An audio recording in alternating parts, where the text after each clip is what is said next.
Yo, what is going on, everyone? My name is Nick, or the Notorious Fantasy, and in today's video, I'm going to be going over my rankings risers. These are guys that are going up my rankings due to a multitude of different things. Now, before I get into the video, if you guys would actually like to see all of my rankings, you can go down below and purchase my draft guide. It's down below in the description, and while you're down there, make sure to please click that subscribe button because I love each and every single one of you guys, and I want to make sure that you can all win your 2020 championship, and as long as you click that button, I'm going to guide you the ways of fantasy football stardom. You guys are going to win, just like I'm going to win. I want us all to win. We're going to have a great year in 2020. So let's get right into it. Rankings, risers for 2020 fantasy football. So right now, the first guy I want to talk about here is James White, running back of the New England Deflatriots, 85.66 FFPC ADP. What FFPC ADP is, ADP stands for average draft position. FFPC is a website that has higher stakes type of drafts, so $100+ leagues, those are being played on there, and that's where you get the IDP or the ADP from a higher stakes type of website. New England Deflatriots, running back, 5'9", 204 pounds, out of Wisconsin, 28.4 years old. His workout metrics are not very good at all. 4.57 40-yard dash, 56th percentile, 40th percentile speed score, 18th percentile burst score, 66th percentile agility score, and a 74th percentile bench press. But that does not tell the tale of Mr. James White, running back of the New England Patriots. ADP, running back number 34. He is my running back number 24, was running back 30, so he skyrocketed through the goddamn moon like my name was Elon Musk. Running back number 18 in 2019 in 15 games. I'm going to go over his stats from last year, and then we're going to talk about why he really rose up a lot for me, like your cock in the morning. 12.8 PPR points per game, number 22 at running back, 67 carries, 4.5 per game, 53rd at running backs, 263 rushing yards, 17.5 per game, 57th at running back. Now, I understand that those stats are completely dog shit. He's not very good at being a running back, or at the aspect of what you think a running back is. James White is a pass-catching running back, 95 total targets, 6.3 per game,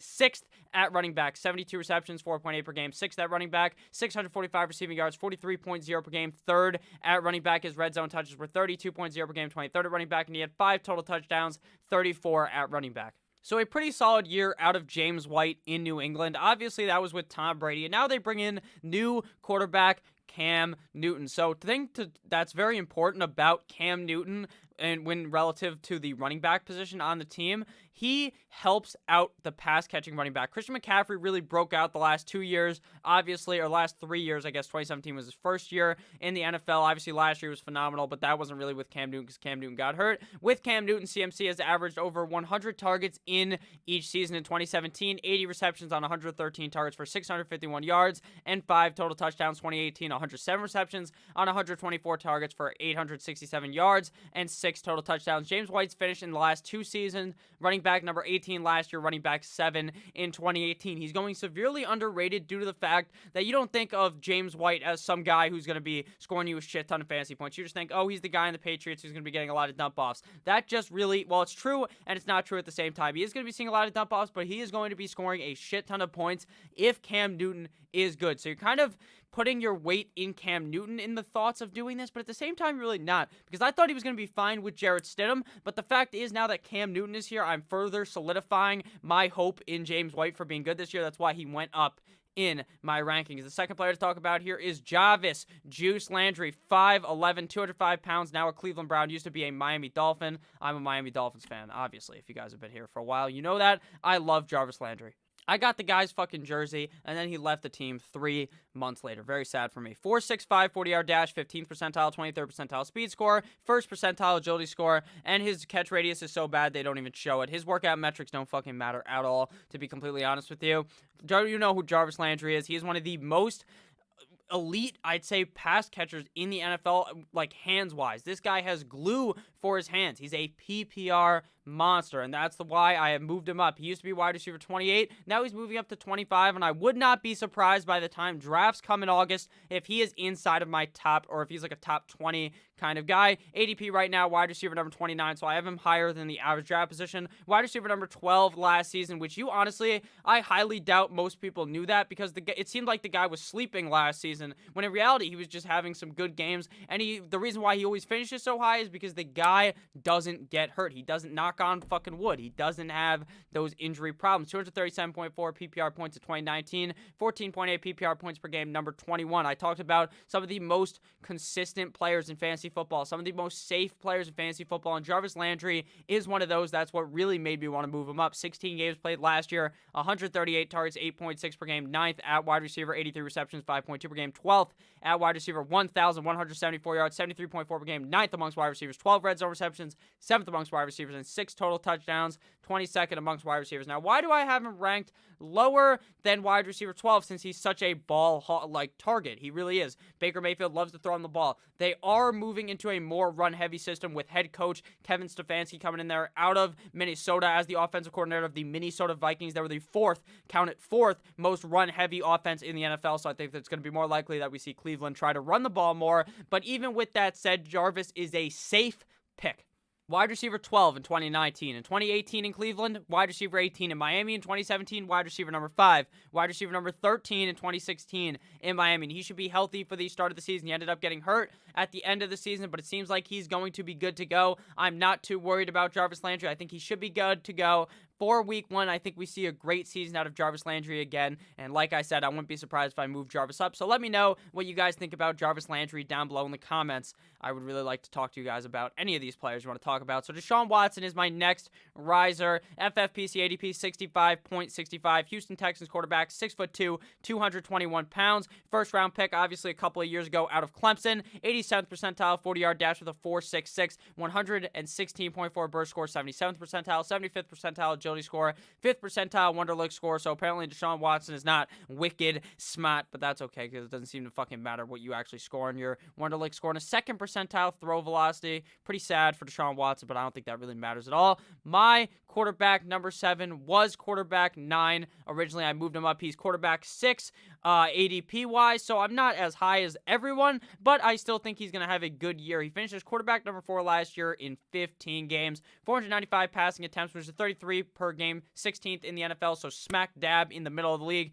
3,852 passing yards, which is 256.8 per game, 13th at the quarterback position. I'm going to move myself up a little bit so you can read his carry stats. 26 passing touchdowns, 5.3% rate. What the passing touchdown rate means is if you're around 5, that's pretty normal. If he was scoring like 9%, you got to expect the regression. If he scored 3%, you would expect it to go higher. 8th in the NFL, 12 INTs, 23 interceptable passes. 12th in the NFL, he had 82 carries. 4th in the NFL, 413 rushing yards. 4th, 27.5 rushing yards per game. 7 rushing touchdowns. 2nd in the NFL. So Deshaun Watson really gets that bonus off of rushing the rock.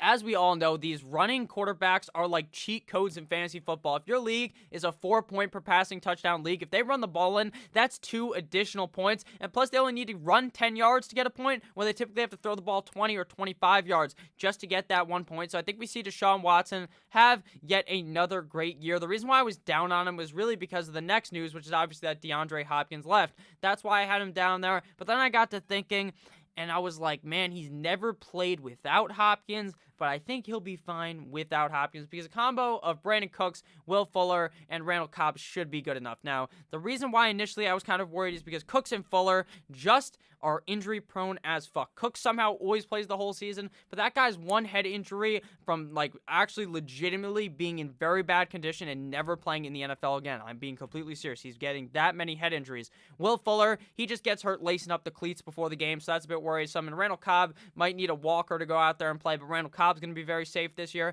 So I think Deshaun Watson does have a good season. I think I was treating him very unfair to what he is. He has that rushing upside. He's on a team that will be passing the ball a decent amount. Sure, he lost the safest, one of the best wide receivers in the NFL, maybe the safest wide receiver. So you just look at him, you throw it to him, the guy has a fucking circle around him. He'll catch anything. That's how good DeAndre Hopkins is. But I think Deshaun Watson is still going to be good without him, even though obviously that makes him take a hit. He used to be like my quarterback 4, then he fell down to like 9, and now he's back in the middle around 7. So I do think Deshaun Watson could have a great year this season. If you guys have enjoyed the video thus far, please make sure to click that subscribe button down below.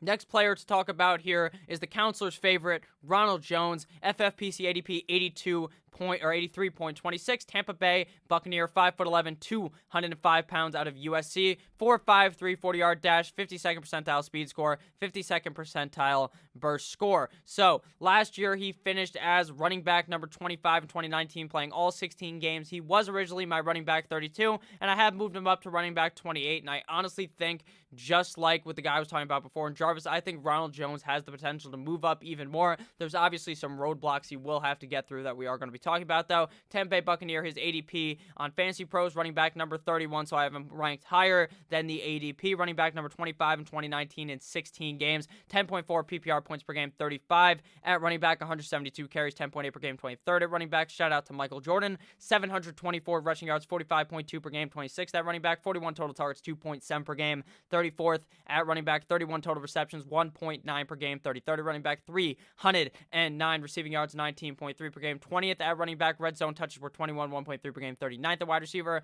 and his total touchdowns was 6. So obviously, what changed from last year to this year? They bring in Tampa Bay Tom Brady. Tom Brady goes from New England, now he comes to Tampa. They still have very similar weapons last year. Obviously, they add Gronk as well. The rushing attack, they get rid of Peyton Barber, who was just a fucking stain, a shit stain on the organization. That guy sucks. They bring in Keyshawn Vaughn via the draft. Tampa Bay last season was the 7th most pass-heavy offense in the NFL. You could tell that by the fact that Jameis Winston went for 5,000 yards, 30 touchdowns, 30 INTs. The guy was fucking slinging the rock, and I think that might go down a bit because they were throwing the ball to 62.34% of the time, but I don't think it goes so much higher or so much lower with Tom Brady. I think Bruce Arians puts a similar type of system in here for Jameis as he would have with Tom Brady, but obviously Tom Brady can make some of these passes, whereas Jameis Winston was squinty because he didn't have fucking LASIK surgery. His eyes were fucked. He was never even wearing glasses. It made no sense. Now he's got LASIK. Now he's good to go as the Saints backup.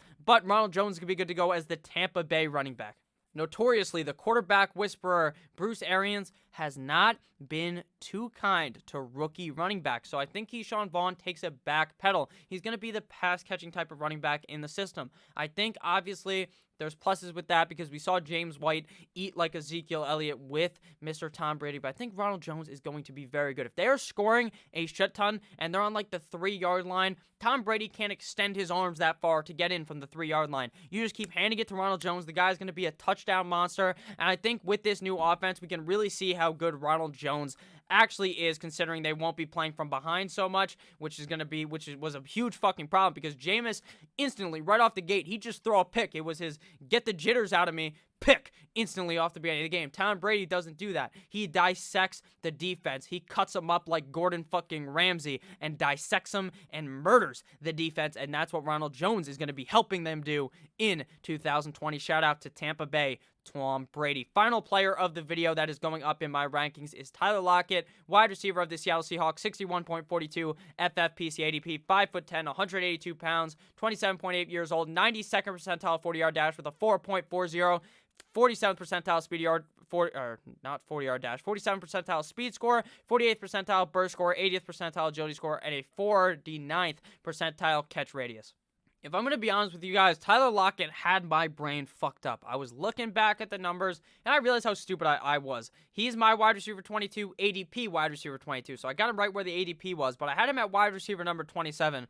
I was sipping the Kool-Aid on DK Metcalf, and then I realized something. Tyler Lockett and Russell Wilson are fucking best buddies. They're like SpongeBob and Patrick, okay? They're best fucking friends. That is why I think Russell Wilson and Tyler Lockett have a good year. I think DK Metcalf still has a good year, but I don't know what the fuck I was thinking having Tyler Lockett behind DK Metcalf. Wide receiver number 13 last year, and this man played like 2 games where he was on the flu. He was trying to play like Michael Jordan, but in reality, he was just fucking awful. 235.2 PPR points in 2019, 14.7 PPR points per game. Played all 16 games, even with the flu. 110 targets, 6.9 per game. Very nice. 24th at wide receiver, 82 receptions, 5.1 per game. 14th at wide receiver, 1,057 receiving yards, 66.1 per game. 20th at wide receiver, 17 red zone receptions, 2nd amongst wide receivers, and 8 total touchdowns, 8th amongst wide receivers. So we can see that he actually kind of had a tipsy-turvy type of season. He started off strong, 11 points, 17 points, 32 points, and then he kind of took a bit of a backseat, 9, 14, 12, 16, 16, which those aren't bad games,